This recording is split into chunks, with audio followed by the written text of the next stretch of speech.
Carlos Prates qui évoque la suite de sa carrière, Ilia Topuria qui ne recombattra peut-être plus jamais chez les poids plumes, mais aussi toutes les actualités majeures du jour. Nous sommes le mardi 10 décembre 2024, c'est le moment MMA, soyez tous les bienvenus. Hey man, how the hell you doing? I've been just fine living life with the noose and in my mind, all I hear is music. Watching your mouth move, damn you look stupid. I feel like everyone's a stranger. Small talk with your narcissist.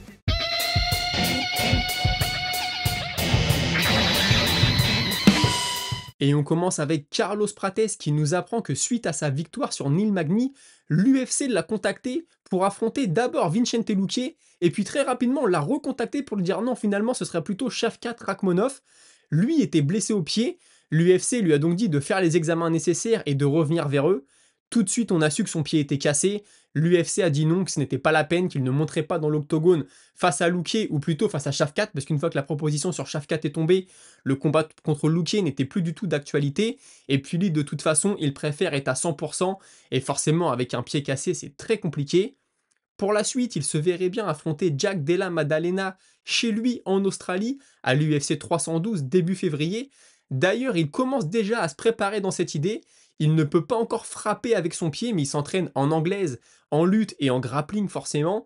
Maintenant, il a quelques doutes parce qu'il pense que l'Australien va plutôt affronter Kamaru Usman. Mais là où il a une petite lueur d'espoir, c'est que toujours d'après lui, Usman serait assez réticent à aller combattre en Australie, surtout à cause du décalage horaire. Alors je sais pas si c'est quelque chose qu'il a entendu ou quelque chose qu'il suppose, mais en tout cas dans sa tête il commence à s'entraîner petit à petit pour le mois de février. Je pense qu'il devrait avoir un retour assez rapidement. Forcément il le dit, un battle australien ça me rapprocherait énormément du top 5. Maintenant si ça ne se fait pas, j'aimerais réaccueillir Jorge Masvidal à l'UFC.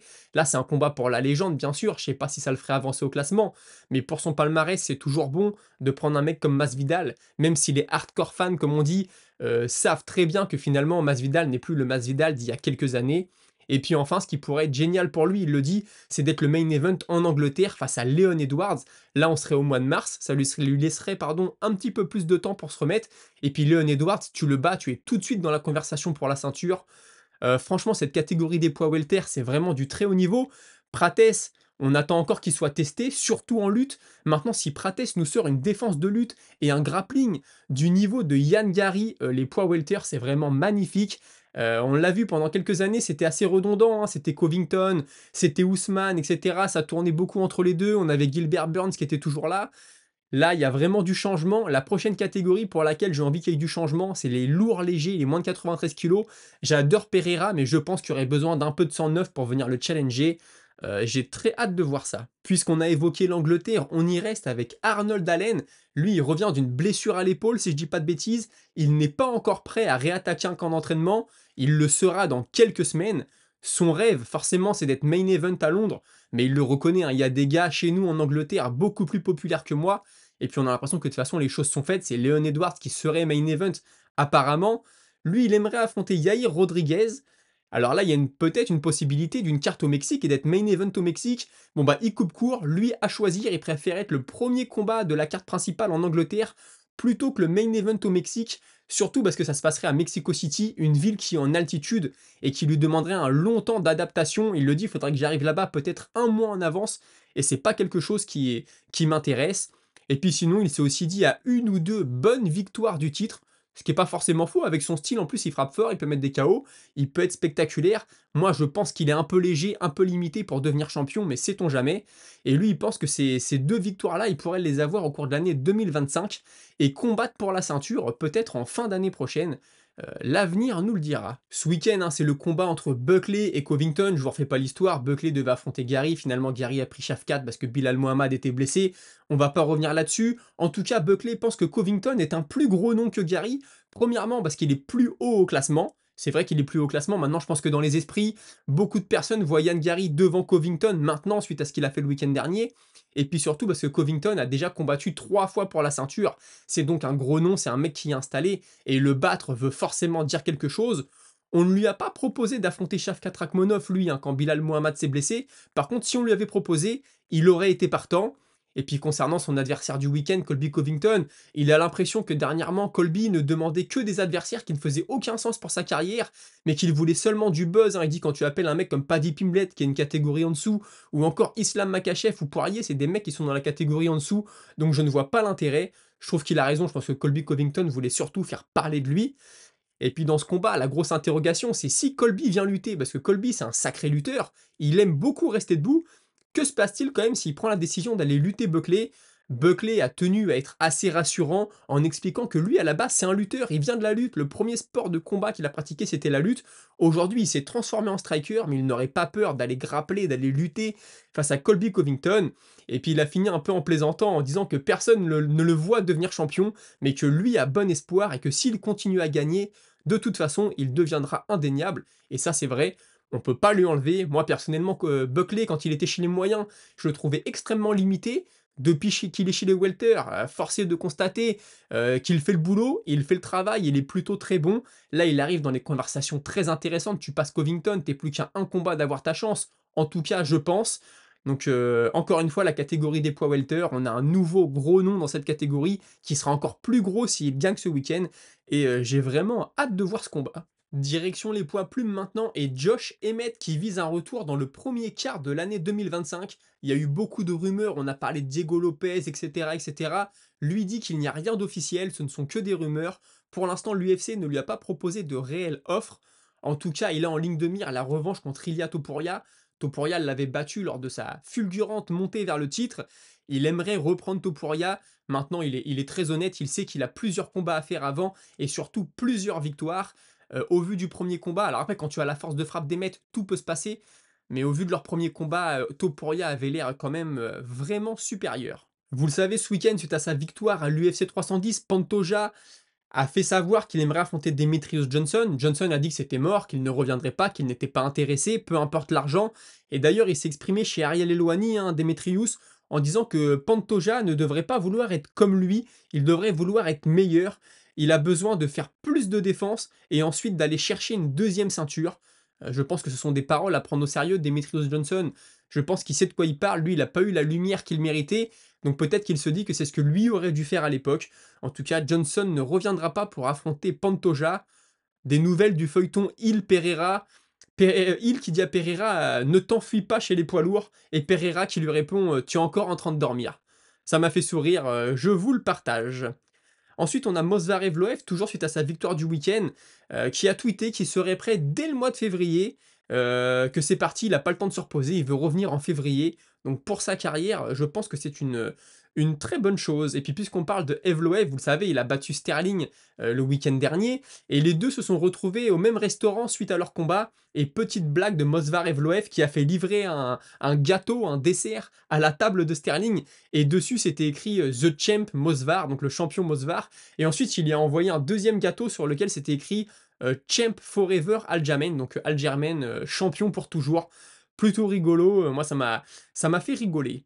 Une petite annonce de combat maintenant, et Justin Tafa qui va affronter Talison Texera le 8 février à l'UFC 312. Bah, Tafa c'est un Australien, donc ça fait énormément de logique.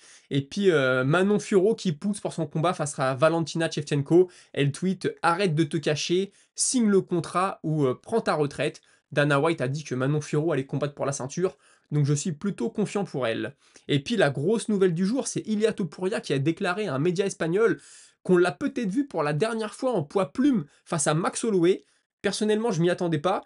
Et puis comme il semblerait que Islam Makhachev ne veuille pas l'affronter tout de suite en tout cas, parce qu'il va combattre au mois de janvier contre Tsaroukian, ensuite il y a le Ramadan, donc le combat serait pas tout de suite. En plus, Makhachev a déjà fait savoir qu'il n'était pas vraiment intéressé. Bon, maintenant, si l'UFC fait une belle offre, je pense qu'il dira pas non. Il se verrait bien, du coup, notre ami Topuria affronter Charles Oliveira, qui est le contender numéro 1. Alors c'est vrai que ça serait un peu du jamais vu, un champion qui monte pour affronter un gars qui n'est pas champion. J'ai pas ça en tête, dites-moi ce que vous en pensez. Sur le papier, ça ferait un très beau combat, je serais content de voir ça. Maintenant, Topuria, je suis un peu déçu, j'aurais aimé qu'il règne un peu plus sur sa catégorie, qu'il fasse quelques défenses de titre.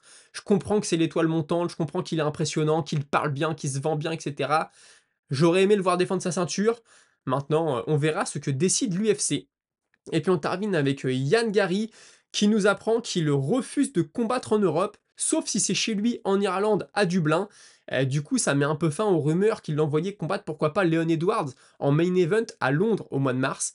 Malheureusement, il semblerait que ce ne soit pas le cas. Après, comme je dis toujours, avec une belle offre, pourquoi pas? Et puis surtout, pour nous, Européens, ça ferait un super combat. Maintenant, je suis pas convaincu que l'UFC Londres du mois de mars, ce soit un numéroté. Je suis pas sûr.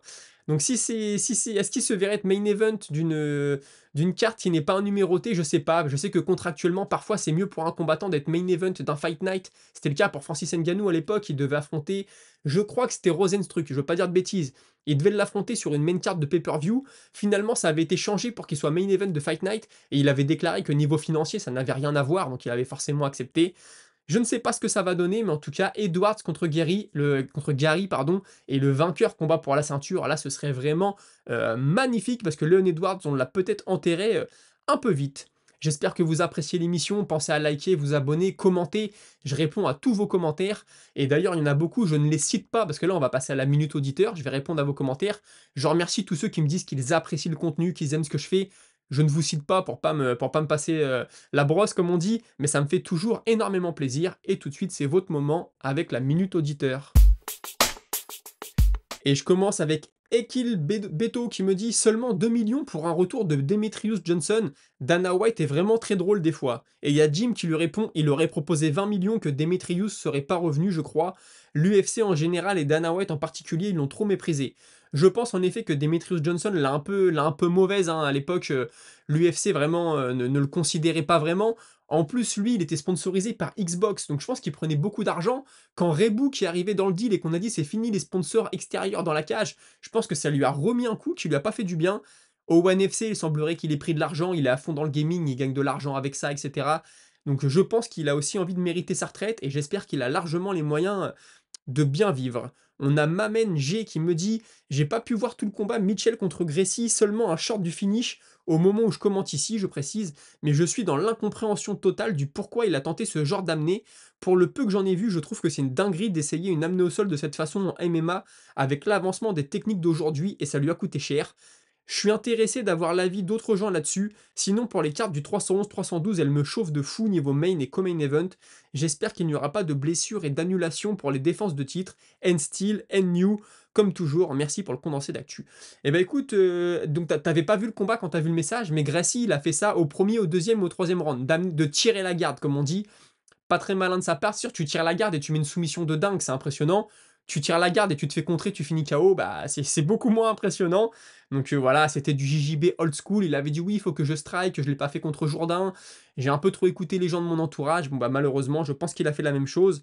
Et puis sinon 311, 312, en effet, on est parti pour de bien belles cartes. Tino Fernandez, je sais pas toi, mais je trouve que c'est sur cette UFC, c'était vraiment inégal sur la qualité des combats. Bah après, c'est vrai que sur une carte, tu peux pas avoir que des combats de dingue, hein. Et sur celui-ci, on a juste 3 beaux combats. Et bizarrement, je trouve les vainqueurs excellents, mais je suis encore plus intéressé par l'avenir des 3 perdants. T'as raison, hein, Gary en ressort grandi, Sterling aussi. Asakura, il a montré qu'il pouvait être très divertissant. Tu me dis, Sterling peut vraiment faire un truc dans cette KT. Gary, dont j'étais pas fan, mais là, il m'a impressionné. Dans 18 mois, il pourra avoir sa revanche. Et enfin, Kai Asakura, ce gars-là, ça va être le show. Faut vite lui proposer un nouveau combat. Je te propose de me donner 3 noms d'adversaires pour ces 3 combattants. Par contre, le reste de la carte principale, même s'il y a eu du finish, c'était très faible techniquement. Quand tu vois un Evloev Sterling en prélim, c'est triste. PS, Bilal est sûrement le combattant avec le moins de charisme, toute organisation, toute époque et tout sport de combat confondu. C'est vrai que Bilal, il souffre de ça. Pourtant, c'est un mec assez drôle, moi, quand j'écoute ses interviews. En plus, il en joue un petit peu du mec parfois pas ridicule, mais pas drôle, qui se force à être drôle. Moi, j'aime bien. Il fait quelques petites blagues, mais bon, je comprends que ça puisse pas passer auprès du grand public, surtout les gens qui ne suivent pas l'UFC de près, hein. Et sinon, bah moi, écoute, Gary, j'aurais bien aimé le voir contre Leon Edwards. Si ça se passe à Londres, ça semble un peu compliqué, mais je pense que c'est un combat qui faisait beaucoup de sens. Asakura, pourquoi pas un Royval ou un Moreno, hein, ça pourrait être un très beau combat, puis le laisser dans les conversations très intéressantes. Ou alors Kai Kara France, le combat des Kai, ça se passerait debout en plus, ce serait très spectaculaire. Et puis, comment dire, Sterling, je sais pas vraiment, pourquoi pas Brice Mitchell. Même si Brice Mitchell, on sait que Choi l'a demandé, il a l'air d'être partant. Mais Sterling Mitchell au sol, ça donnerait un super combat. Et puis même debout, on pourrait avoir de bien beaux échanges. It's Purizer. Alors déjà que Gann était mal vu à l'UFC et par Tonton Dana, là ça va être chaud pour lui. Soit ils vont lui mettre Almeida ou Blade, ou alors Dana va faire un Gann Volkov 3. Après, perso, c'est pas un vol le combat, ça aurait pu pencher des deux côtés. Perso, je pense que si Gann veut être champion, il faut qu'il quitte le Factory car les consignes pendant le fight étaient sidérantes. Qu'il fasse comme Francis, Nassourdine, Taylor, qu'il aille voir ailleurs pour progresser. Après, je pense que si Gary avait eu un vrai training camp de 3 mois, il aurait largement pu battre Shafkat. Au jour J, je pense que Bilal prend les deux, Gary et Shafkat. J'ai vraiment aimé Evloev Sterling, sacré niveau, vraiment, et dommage pour Asakura, il a fait une mini erreur, ne pas rester dos à la cage. Après, c'est normal vu qu'il n'avait pas fait de combat dans une cage depuis longtemps. Je pense qu'Asakura va demander à recombattre rapidement, et un fight contre Capé pourrait être un beau combat de contender, t'as pas tort. J'ai pas compris Gracie, tirage de garde à l'ancienne, mais il s'est pris une salade de coude, bref, une belle carte. Et bravo à Manon Furo, car Dana a confirmé, donc oui, en effet, alors concernant Gann Volkov, je ne crois pas trop qu'on aura un troisième combat. Le premier était déjà pas divertissant, en tout cas au vu de l'UFC. Le deuxième, pareil. C'est vrai que Almeida ou Blade, ce serait compliqué pour Cyril Gann. Après, est-ce que Cyril doit quitter les MMA Factory? Je sais pas, j'ai l'impression moi qu'il est bien là-bas, qu'il a son entourage, sa garde rapprochée comme on dit. Je le vois pas quitter la salle, mais ça pourrait être peut-être un move intelligent de sa part. Et puis ensuite, pour ce que tu dis concernant notamment Shafkat contre Bilal ou Gary contre Bilal, Bilal Mohamed, c'est vrai qu'on le sous-estime toujours. Il a une lutte solide, debout, il a énormément progressé. Donc dans les deux cas, moi je trouve que ça donnerait des combats très intéressants. Et puis vous êtes beaucoup à m'avoir dit, j'ai pas relevé tout le monde, mais à me dire que Gann, en fait, pour vous, a gagné ou en tout cas que c'est pas un vol, que c'était un combat très serré. Donc je vous partage l'info. Et on finit avec TNSN qui me dit ce serait un truc de fou, Pantoja dans la KT du dessus. En plus, il le mérite vraiment, lui, pas comme certains, dès qu'ils ont la ceinture ou une victoire, disent déjà prendre une autre ceinture. Bah oui, ça c'est vrai, j'en ai souvent parlé ici, je comprends pas que tu veuilles aller chercher une ceinture quand t'as même pas encore défendu la tienne ou seulement une défense. Maintenant, on sait que ça se fait parfois, mais imagine si Pantoja bat Oumar Nurmagomedov ou Merab Dvalishvili pour sa carrière, pour son palmarès, pour son histoire. Ce serait vraiment un truc de dingue, et je pense que ce n'est pas impossible. C'était tout pour aujourd'hui, merci d'avoir suivi. On se retrouve très rapidement à 17 h pour une nouvelle vidéo. Salut!